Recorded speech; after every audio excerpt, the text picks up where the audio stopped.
Assalamu alaikum туғандар, ассаламу алейкум шайлоочулар. Туғандарым, мына көзүңөргө көрүнгөн ушул товарлардын бардыгын мына ушул чоң көпөстөр ташыйт. Мына ушул.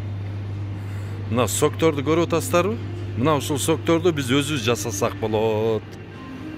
Мына тетиги балыктарына, форель балыктан жакшы балык барбы? Мына ушулардын консерваларын өзүбүз жасасак болот. Тугандарым, мына грибы, срибы, мына ушул көзүңөргө көрүнгөн товардын 99%-ын мына алейнаны бир бай ташыйт. Буякта дагы шедеврди бирөөсү ташыйт.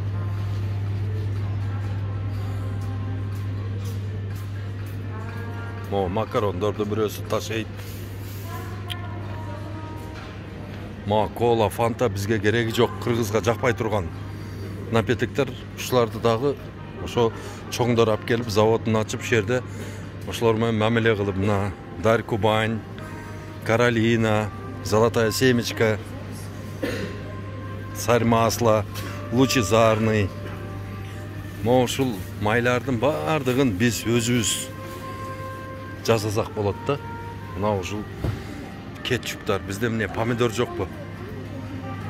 Бизде помидор жокпу? Мына тооктор бардыгы импорт. Мына көзүңөргө көрүнгөн ушул товарлардын бардыгын ушул көпөстөр ташыйт. Мына ушулардын бардыгын биз өзүбүз камсыз кыла алабыз.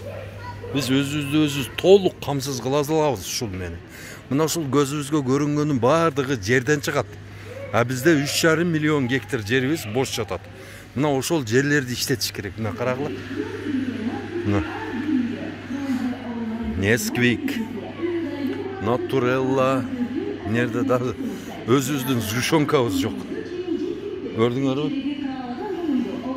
Мына вообще ушул биздин өндүрүштү булар сындырып, такыр жок кылып, мына ушулар бизди ушинтип жалкоо кылып, лодыр кылып отургузуп койду. Только мигрант производить эте алабыз биз, башка эч нерсе жасай албайбыз. Мына ушу көзүбүзгө көрүнгөн барды 99% башка жактан келет. Ошон үчүн тугандарым, эртең шайлоодо